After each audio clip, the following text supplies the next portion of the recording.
This is our league, and this is your league. From the 55-yard line on CFL America Radio and the Sports History Network. Stand by, 15 seconds to air. Stand by all cameras and videotape. Ready with your opening graphics. Stand by, Howard. Here we come, Frank. Ready, Don. Stand by audio, your opening music, and roll tape. Take tape.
1987 was a tough year in Washington, D.C.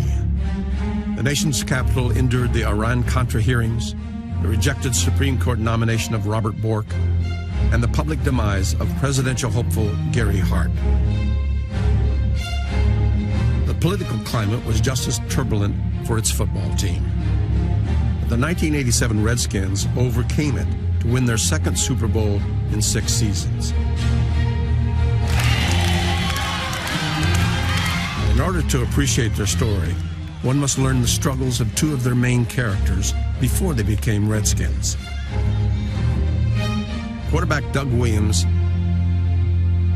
and cornerback Darrell Green. Well, in high school, I was a little small kid, about 140 pounds. Decided I wanted to play football around the time I was in the 11th grade.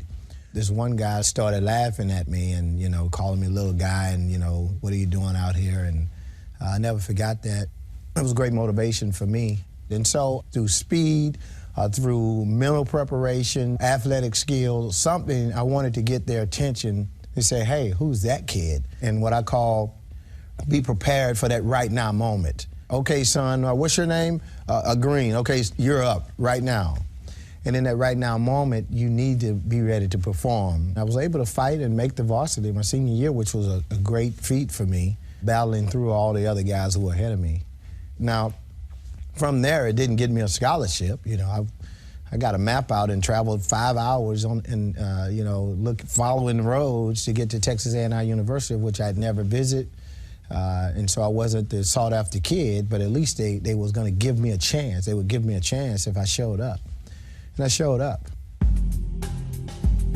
While Darrell Green was overlooked because of his size, Doug Williams' struggle for proper recognition was because of the color of his skin. I was not a highly recruited quarterback out of high school. I went to a small high school, and at that particular time, it was just the beginning of integration in the South. And a lot of the SEC schools really wasn't recruiting African-American quarterbacks. Williams elected to go to Grambling. Despite finishing 4th in the Heisman Trophy balloting his senior year, Williams received little attention from the NFL. and was preparing for life without football. I was doing student teaching at Carroll High School in Monroe, Louisiana. I've got a bunch of kids running up and down the gym. All of a sudden, Coach Jones told me that somebody was there to meet me, and I asked him who, and he said, Joe Gibbs from the Tampa Bay Buccaneers. So we went to McDonald's. Out of all places, he was the only guy that actually came to see me from the National Football League. Based on the recommendation of first-year offensive coordinator Joe Gibbs, the Buccaneers made Williams their first-round pick in the 1978 draft. Prior to the arrival of Williams, the third-year franchise had won just 2 games, and that came after losing 26 in a row. In Williams' second year, the Buccaneers won the NFC Central, defeated the Eagles in the divisional playoffs, and were 1 victory away from playing in the Super Bowl. Midway through the NFC Championship game, Williams tore the bicep on his throwing arm. There was no way that I can come back to win the game. From there, it seemed like the whole team lost confidence, and the Rams prevailed 9-0. In 1981, the Bucs returned to the playoffs. The Cowboys pummeled the Bucs and punished Williams. But it was what he received in the mail after the game that hurt him the most. I got a nice wrap box. It was a rotten watermelon. The note said, if it wasn't for you, with Joe Black, ASS, we would have won the football game. The worst for Williams was still to come. Amid a contract dispute with Tampa Bay, his wife of less than a year died of a brain tumor. That particular time, it wasn't important to me whether or not, I played for the Tampa Bay Buccaneers or anybody. I didn't think Hugh Coverhouse, who was the owner, cared whatever happened to me, along with his general manager. They didn't care, and that was the end of history with Tampa Bay.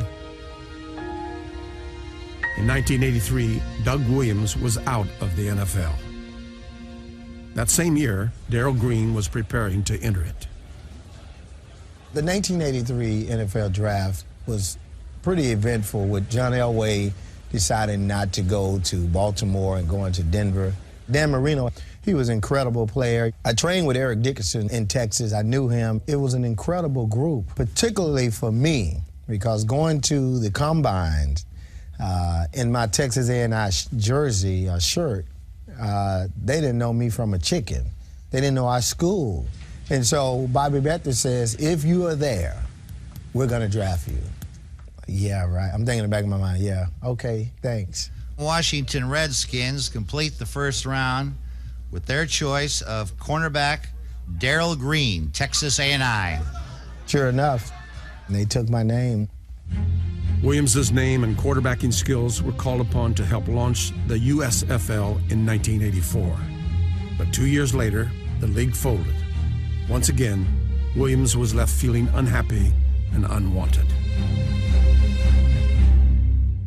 Just like what happened 8 years earlier, it was Joe Gibbs, now the head coach of the Redskins, who tracked him down. He called me to let me know that they was interested, but the most important thing was, could I come to Washington to be a backup quarterback? I said, Coach, I don't have a job, so I can be any up, back up or first up or whatever up you want me to be.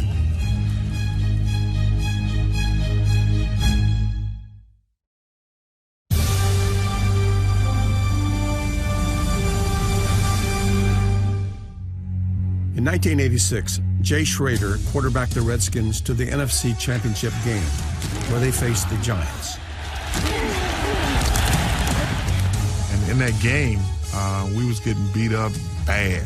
I can remember Jay got hit and looked like to me was completely out. And Joe Gibbs called me to the sideline and gave me a play and said, go in there. When on my way in, it's about 600 pounds on top of Schroeder. I got waved off. They put Doug Williams into the game, and Schroeder waved him off and said, get out of here. That was one of the most embarrassing moments of my life, because number one, I thought the coach should have went on taking him out, because you were sending me in, but for him to stand there and wave me off and nobody say, go on and get him out of there. I thought that was embarrassing, so I came back, and that stuck with me for a long, long time, and it still sticks with me. Jeff Bostic, the team's longtime starting center, received the brunt of the blame for the offensive line's failures in the Redskins' 1986 NFC Championship loss. The Redskins began 1987 by making a change. Well, it's kind of shocking. I go to training camp, and Joe Bugle put up a depth chart. And all of a sudden, the guy that had typically been our left guard, Russ Grimm, was at center, which meant I was out. Size was the biggest reason, because going against Philadelphia, he's going to have to line up against Reggie White, who's 300 plus, so we need matchups. We just need a little bit bigger pivot man in there. I think the Redskins probably should have handled this a little bit differently. Going into training camp, they had to have known that this was what they were going to do. They should have informed me, and they should have informed the media, because I was besieged after the morning practice, and I really had no answers for them. I don't make decisions. I just have to deal with it the best way I can. Joe Gibbs next considered a change at the backup quarterback position. Joe Gibbs said, I got something to tell you. We traded you. I said, you traded me? He said, yeah. He said, we traded you to the Raiders. I thought that was the greatest news of all time, because you know, when you think about the Raiders, you think about cast-off. And after having been cast off by the Tampa Bay Buccaneers and the USFL folded and not being a starter, I thought I was a perfect cast-off. Joe told me to come back around noon. He's going to give me all the particulars. I said, okay, coach. Went into his office, and he looked at me. He said, Douglas, that's what he called me. He said, I changed my mind. I looked at him blank. I said, Coach, you can't change your mind. He said, I got a feeling. And this is the honest God truth. He looked at me. He said, I got a feeling that somewhere along this season, you're going to come in here and you're going to win this thing for me. And I looked at him, I said, Coach, I said, I understand what you're saying. I said, but I got an opportunity to start. He said, I got a feeling that you're going to be the one to help us win this thing. And it's unbelievable. That was his word. But I left that room. It didn't matter what he said. At that particular time, I wasn't feeling Joe Gibbs. Just 4 minutes into the season opener, Schrader suffered a sprained shoulder, and Williams had his chance. When I first got in the game, it was almost like I was untouchable. 4 passes, 4 completion, touchdown. The celebration was short-lived. After Williams' first touchdown as a Redskin, kicker Jess Atkinson dislocated his ankle on the extra point. It was an emotional time because the guy was so well respected and loved among us. We all ran out there it's like our little brother got injured. And I remember us holding his hand and praying for him. The injuries continued to mount. In the first half of the first game, they would not only lose their starting quarterback and kicker, but also their starting running back, George Rogers, and starting center, Russ Grimm. The good news for Jeff Bostic was that he would now be called upon to play. The bad news was he'd frequently be lined up against Reggie White.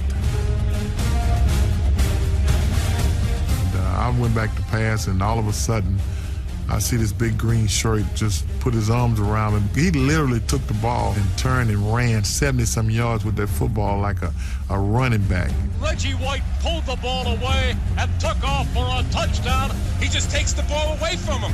How did Doug Williams let the ball go? The game was back in a position where anybody could win it. The very next play, Art Monk was running down the middle of the field again.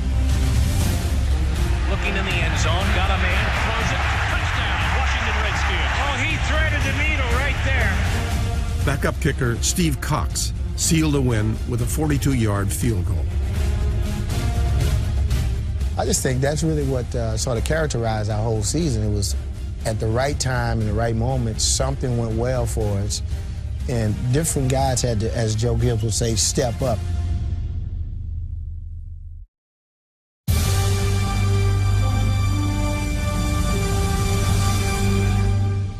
Two weeks into the 1987 season, the players went on strike. Rather than canceling the games, the owners invited replacement players. to the shock of the Redskin veterans. Carvello is here. They got some Dennis Woodbury. McEwen came back. When the Redskin replacements arrived for the first practice, the Redskin regulars were there waiting for them. I've never been a protester. I've never been any part of a riot, but I would say that that's as close as it came. I remember when they brought the replacements in by bus, Darryl Grant actually broke the windshield on one of the buses. Oh, you got it! Not only were there players from the '87 Redskin team, their wives, their children were outside the gates at Redskin Park. I remember R.C. Tillman's wife, Justine, up on his shoulders yelling out obscenities to players that were on the field. We're all laughing at you, pal. 94, you're scabbed. You're supposed to catch that thing. This thing could have really gotten out of control. But Gibbs calls the team together and says, guys, I've got a job to do. I'm going to try and win as many games as we can while you guys are out. Gibbs discouraged his regulars from crossing the picket line until the strike was over. He talked about staying unified, which basically says, I don't want you in here. I want you to stay out there. If you're sitting in the player's seat, it was almost unfair for him to say that, because the reality is, what about that guy that just really needs to come in? Man, I'm broke. You know, I need to play, but it still was the best wisdom. He took a big risk, but that's why he's a Hall of Fame coach, because he's able to take risks, and that's why he's also considered a great leader. Of the many accomplishments in Gibbs's career, his handling of the 1987 strike may rank near the top. The Redskins were the only team not to have a regular cross the picket line, and the replacements won all 3 of their games. The last victory came against a Dallas team with 7 veterans, including 2 future Hall of Famers. When the strike was over, the Redskins were unified, in first place and primed to make a run at a championship. It helped us to become the team that ended that season. We didn't have the best talent, but I think togetherness, unity, a sense of purpose, that the '87 Redskins was the best football team in the National Football League that year, simply because we stuck together.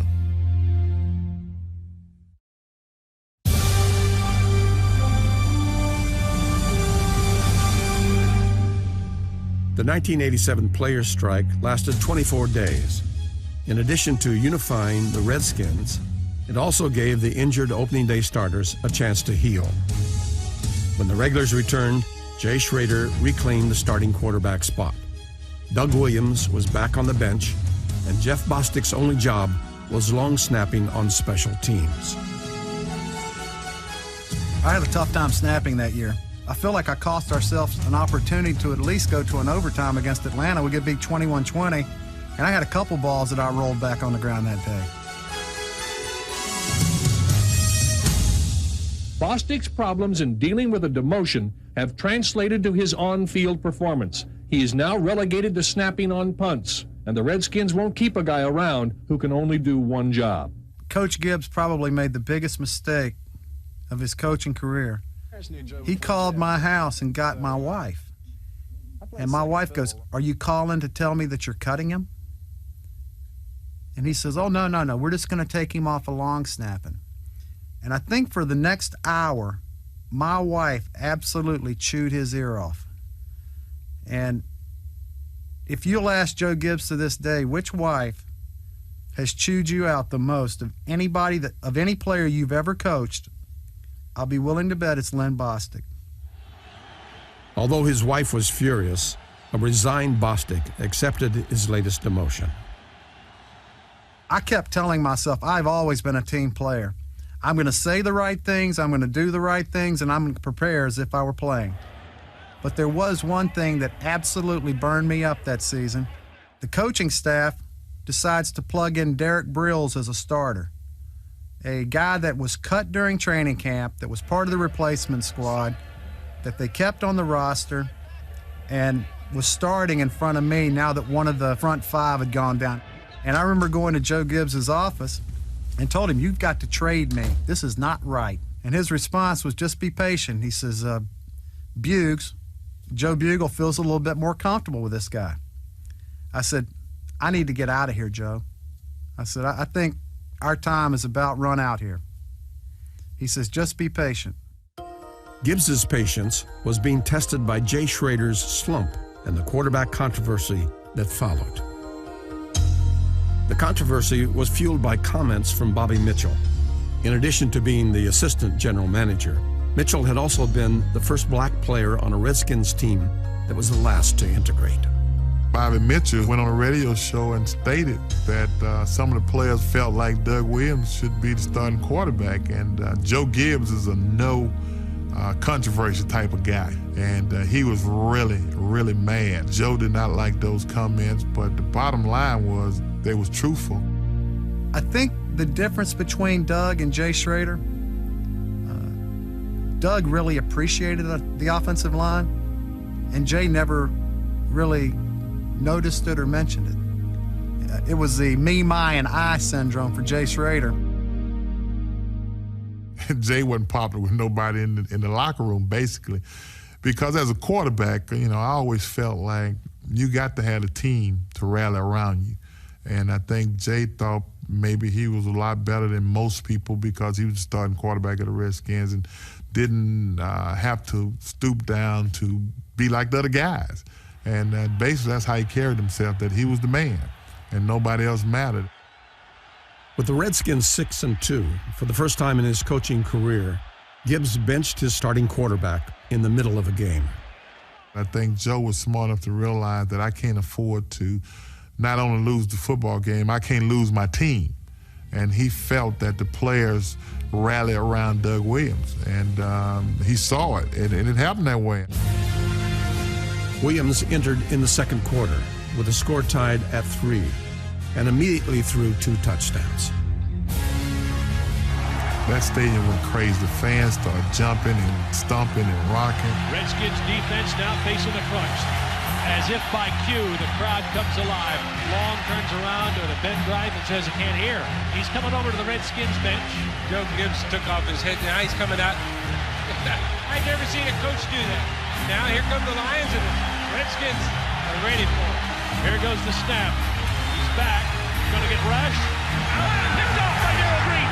Now try to quiet the crowd. If you've never been to RFK Stadium, I think you missed a treat, because it's the only stadium I know that rocks, literally rocks. It was 55,000 seats, one of the smallest stadiums in the NFL. It was dirty. It was old. Nobody ever understood what was so special about that dump. They didn't know that was our dump. We felt at home there.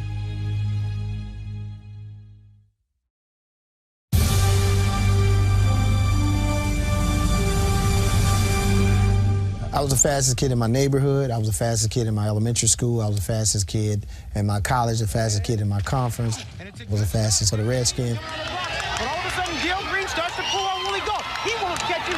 Darryl Green is the fastest man in the NFL. And I had recorded the fastest time in the world just prior to me getting drafted, and then I went on through the draft and got out of track. I just think that there are fast guys, and then there are fast guys, and then there are fast guys that can play football, and then there are fast guys that can't. I really considered myself ultimately a football player that was fast. Nobody chased Tony Dorsett down from behind. Darryl Green did. Nobody caught Eric Dickerson from behind, but Darryl Green did. I'm under the impression that I can run down anybody. Green's speed was put to the test when the 7-2 Redskins faced the Rams. They had a returner that was a world-class sprinter, and we were going to kick it to him, and we were going to kick his butt all week long. Ron Brown settles underneath it at the 5. He's to the near side, 10, 15 to the 20. Big hole, 30. Wally Haji Sheik won't get him. Darryl Green's chasing him at the 30, the 20, it's the 15, the 10. Green dives and misses. Who's the fastest man in the National Football League? Ron Brown is. Darryl Green couldn't catch him. This guy was a Olympian in the 4x1 relay. So I don't feel as bad about not catching him, but that really was a big play for them. We knew the Rams had only won 2 games, and we couldn't afford to let the Rams come into Washington and defeat us at that particular time. Williams rallied the Redskins from 21 down to within 4.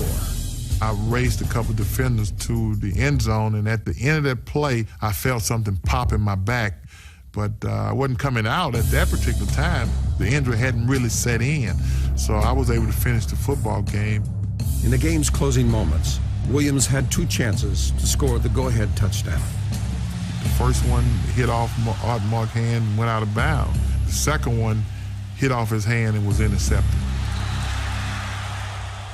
It was a very, very bad game for us. Williams told Gibbs his back injury was too severe to be able to play in the next game. One thing about myself, I know me, and pain was something that I never worried about. I played through pain all my life. If I could have played any way, any shape or form, there's nowhere in the world I would have relinquished the starting quarterback job to Jay Schrader. While Williams bowed out to Schrader, an injury to starting center Russ Grimm presented an opportunity for Jeff Bostic. And it's kind of funny, they decided at that point they're going to plug me back into the starting lineup. And the team that we were playing the next week were the New York Giants. The game began just like the '86 NFC Championship, with the Giants defense dominating and the Redskins trailed 16-0 at the half. And then all of a sudden the tides turned, and Jay playing pretty well and was able to bring us back. In my mind, I'm thinking, what is Joe going to do? Even though Williams was now healthy, Gibbs named Schrader his starting quarterback for the future. I was obviously disappointed because, you hold a man to his word, and his word was if you're injured, you can't lose the job. And that's one of the first time I felt like Joe Gibbs had let me down. I remember talking to him. I said, Doug, this is probably not what's best for our football team. I said, it certainly hasn't been the year that neither you nor myself want to remember. I said, but the thing I can tell you, I've been patient all year long, and you've been patient. And you're going to continue to be patient, and you'll have another opportunity. He didn't like it. Members of our team didn't like it. I didn't like it. And fortunately for Doug Williams, and fortunately for the Redskins, he had another opportunity to play. 3 weeks after clinching the NFC East, Schrader struggled in the season finale, and Williams got another chance. And I came in and played well. Was able to hit Ricky Sanders a couple times. One time when he was one-on-one with Jesse Solomon, and late in the game we came back with a hitch. He took the ball all the way down towards the end zone and we scored, and we was able to kick a field goal and win that game. After the game, Gibbs announced that Williams would be his starting quarterback heading into the playoffs. There you go, man. There you go, Douglas.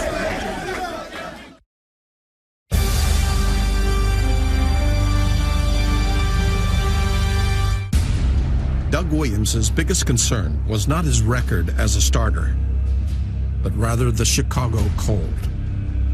I never really played in anything below 0 type of weather, so it was going to be my first time.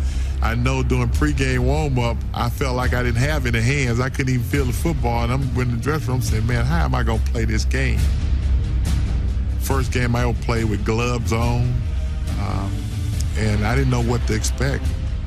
We went out there and we went down early, 14-0. All of a sudden, we started rallying back. Before you know it, we was back in the football game. With the game tied in the third quarter, Joe Gibbs decided the time had come to try to get a big play on special teams. And you knew it was a big moment in a game when Joe Gibbs put Darrell Green back as a returner. Darrell Green was not used very often during his 20-year career as a kick returner. I had my hands in my warmers. I didn't pull my hands out until the ball got there. It was really that cold. That was that right now moment, and I was very fortunate in that I developed these habits as a young man of being ready for that right now moment. Green driven back to midfield on the far side. He's got the ball up to the 45, far side 40, a seam to the 35, vaults a man to the 30, breaks it to the near side 25, watch out to the 20, near side 10, he's gone, touchdown, Washington Redskins. Darrell Green returns the punt 50 yards. I made one cut up the field and had to vault one guy. When I landed on my feet, I had to make an immediate left-hand turn. That's when I pulled the rib cartilage and just took my other hand and gave pressure right to that spot. I didn't play anymore because that rib injury was pretty tough. Green's punt return propelled the Redskins to the NFC Championship game, a game Green did not think he'd be healthy enough to play in. My coaches, Richie Pettibone, called me and said, you know, I need to know if you can play. I'm in preparation to put our game plan together, and I need to know where you stand. And I said, I don't know where I stand. And he kind of pressured me and said, well, hey, I need to know where you stand. I said, well, as far as I'm concerned, just consider me not playing. This injury in my ribs is pretty substantial. So we were talking to Darrell Green about, you need to take the shot of Novocaine and play. And I initially said, no way, I'm not going to let anybody shoot me right in my ribs and numb anything. And kind of got a little bit, you know, a little heated, you know. He was not real fond of needles. And the more we talked to him, says, you know, Darrell, this is a NFC Championship game. This is a chance to go to a Super Bowl. You need to be out there. And went back to the coach and said, hey, I'm going to play. I can get this shot. I feel good about it. Sunday afternoon, just before kickoff, he took that shot. And I bet it's the only shot he ever took in his NFL career. On the Redskins' opening drive, Doug Williams took his shots downfield, and Washington seized the early lead.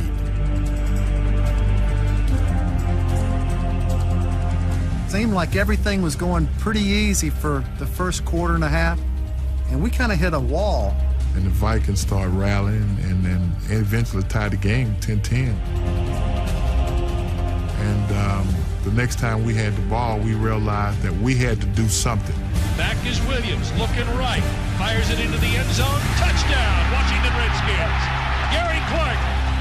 The Redskins' lead was 7, but there was still plenty of time for one last Vikings drive. Well, I'm on the sideline at roughly the 6-minute mark. My shot is worn off. I'm not getting another shot. You know, I've already made that decision. But the pressure of the game, you know, just the adrenaline, I just ran back out there because I just felt that, you know, this is a moment. With less than a minute to play, the Vikings had one last chance from the Redskins' 6-yard line. 4th down and 4. 1 down to the Super Bowl. Joe Gibbs down on one knee where he can see. Yeah. Down on both knees so he can see. So he can say a prayer. I know myself, I had everything I can crossed. And my position was always that the game will go through the man that brought them to the dance. So my attitude was, I'm ready to cover Anthony Carter. They were thinking, clear everything out, try to get a one-on-one situation with Darren Nelson. The ball is coming here, it's on. Wilson takes the snap, looking left, throws it into the end zone. Sends it away, incomplete. Redskins are going to the Super Bowl. That was a thrill. I remember jumping up and running down the field. I'm thinking, I'm going to the Super Bowl. Joe Gibbs looks like he's ready to collapse. What excitement, Frank. I can actually tell you what happened on that last play. Anthony Carter actually was supposed to go outside. Anthony didn't really clear the field out the way he really should have. He kept me in the vicinity of the ball, and I was able to see it. So he just played the ball and knocked the ball down. It was the most electrifying situation I've ever been in. And so that was the one. That was the one I always remember.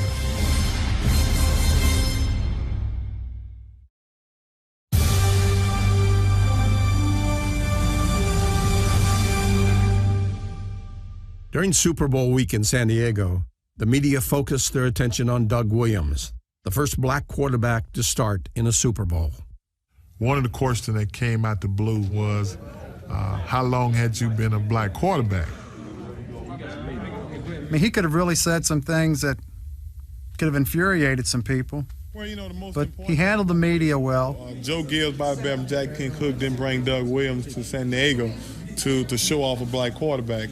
We know why we came here. We came here to work hard and win the Super Bowl. Coach Gibbs demonstrated his faith in Williams by revealing to him his plan to give a rookie his first start at running back. He told me that I'm going to start Timmy Smith. I looked at him, I said, Timmy Smith? He said, yeah. He said, nah, nobody knows it. I said, but I'm telling you. And what I want you to do is not tell him, but just stay on him all week. And just make him work. And Tim and I, we was pretty close. And I used to mess with him all the time. And that week, you know, I just talked to him and said, hey, man, you got to be ready to play. If you get in this game and you screw up and you fumble, I said, I'm kicking your ass. I said, because this is my first time in the Super Bowl. He said, I hear you, old man. And he'll start laughing. I said, I'm not bullshitting with you. I'll kick your ass. And then he realized that I was serious. And he said, okay, old man, if I get a chance to play you, I'll show you. I didn't have any clue that Timmy Smith was going to start until he showed up in the huddle the first series. I think they must have told Timmy just before kickoff. The Super Bowl was Timmy Smith's right now moment. On the Redskins' first drive, there was nothing to indicate anything special would come of it, while Denver's offense enjoyed the ultimate fast start. Boom, first play, John Elway throws this 400-yard bomb over Barry Wilburn for a touchdown. Can you believe that? In one play, the Broncos are up. He beat Barry Wilburn on it. Now, I remember clearly to this day taking a beeline toward Barry Wilburn and saying, forget that play right now. The hits kept coming. The Redskin deficit grew to 10, and then disaster appeared to strike. I was in there towards the end of the first quarter, went back to pass, and for some reason or another, that turf kind of slipped from under my feet, and I went back and hyperextended my knee. And I'm laying there, and I saw the trainers come on. I just put my hand down, telling them not to touch me. Now, that was a moment on the sideline. He had really won the respect as the single leader. You know, in the beginning, it was him and Jay Schrader, but now you really are the guy, and we really do expect you to do it, and if you don't do it, it won't get done. It's good. Yeah, it's just that sting, that initial sting. At that particular time, I'm thinking in my mind, if I'm able to get up and walk, that I was going to finish this football game, pain or no pain. And I remember Joe Gibbs walking over to me. He looked at me. He said, you can go. I said, I'm ready, Coach. A torn bicep once prevented Williams from going to a Super Bowl with Tampa. A sprained knee wasn't about to stop Williams from winning a Super Bowl with Washington. Washington Redskins offense is back on the football field, and so is number 17, Doug Williams. On his first snap, Williams threw an 80-yard touchdown to Ricky Sanders. The play ignited the greatest offensive explosion in Super Bowl history. We coming back, we're going to do it. Williams to pass, lobs it up. He's got Clark at the goal line. He's got it. Touchdown, Washington Redskins. He'll hand off to Smith, the deep back. Good hole, midfield, horse race to the 40. Far side 35, 30, 25, 20, 15, 10, 5. Touchdown, Washington Redskins. Oh, should make this time. Make down everybody. He's got Sanders in the clear at the 10. Touchdown, Washington Redskins. We are seeing a virtuoso performance. You're watching history. This is history in the making. Get another one right here.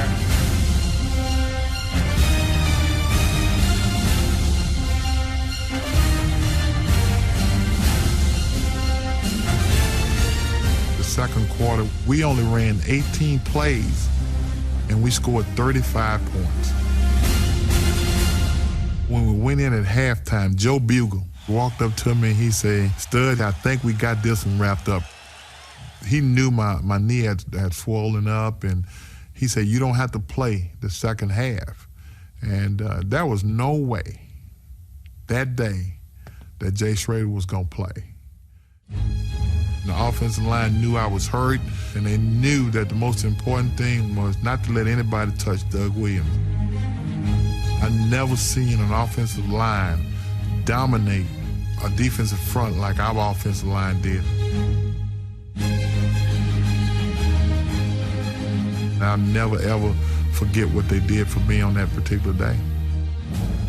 They should definitely get word to Joe Gibbs on the bench. Tell him how close Timmy Smith is to that record. Here comes Timmy Smith again over the left side. Good hold.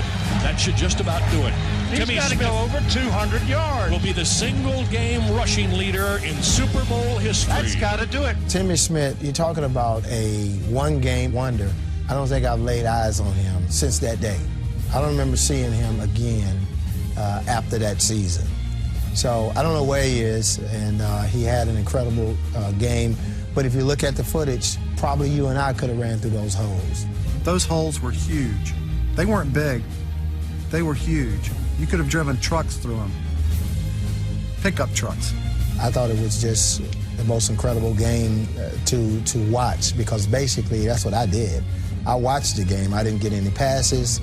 I didn't get to run any punts. I was just there and glad to be there. Most valuable player of Super Bowl XXII is quarterback Doug Williams of the Washington Redskins. The first black quarterback to start a Super Bowl, the first black quarterback to win a Super Bowl. I tell you what, I hope Doug Williams does. I hope he puts to bed once and for all about the black athlete in professional football. I can remember Joe Jacoby walking up to me. Doug Williams, he say, "Black, red, green, or yellow, you our quarterback." There was a lot of African Americans that was proud of Doug Williams that day. But I also think there was a lot of fans as a whole that was proud of Doug Williams that day. You love a guy like Doug Williams. I mean, it brings chills to me right now just thinking about it. I mean, the guy is a special guy. And I couldn't have been happier for anybody on that team. Walking off the field after the Super Bowl and my helmet in the air, I thought about from which I've come, from the rocky roads of Zachary, Louisiana, through Grambling, through Tampa, losing my wife, the USFL, and finally getting an opportunity to play in Washington. So many things went through my mind walking off that field. When people ask you to describe what it feels like to win a Super Bowl, I don't know that anybody can adequately describe that. 87 was unquestionably the most frustrating, disappointing, thrilling, and satisfying season all in one. As a guy that probably has had more adversity than anybody on this team, this must be a sweet victory. I just can't wait till we have to get our rings fitted for that Super Bowl ring. After the Super Bowl, we had an opportunity to go to the White House and present President Ronald Reagan with a football and a jersey, and I was on crutches, and I had a chance to get to the podium. I have a token of appreciation also. I'm going to give it to the president upon one circumstance, that he run the right play. And the play is trips right, fake zoom, Larry crisscross. And he got to throw it. He got to the mic and he said, "Where's Ricky Sanders?" Where's Ricky Sanders? And all of a sudden, Ricky Sanders ran across and he threw a perfect pass, and the crowd went wild.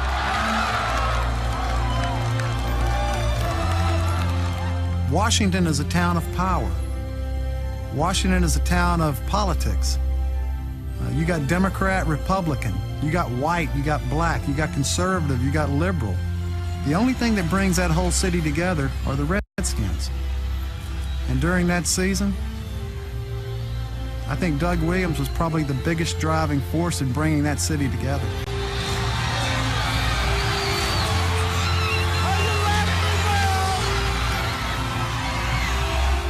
To be on stage with the President of the United States, coming from a little small town of Zachary, Louisiana, That's big.